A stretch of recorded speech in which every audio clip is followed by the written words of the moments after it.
The local cricketing fraternity is now mourning the loss of a veteran administrator following the passing of former chairman of selectors for the national team and Melbourne stalwart Ruddy Williams.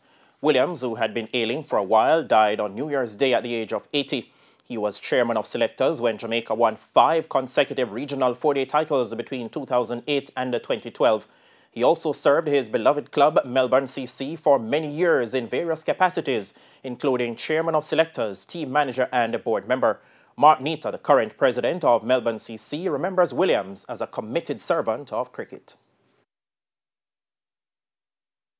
Ruddy Williams was a true Melbourne icon, a man who was never concerned in being president or having any position of real authority at the administrative level at Melbourne.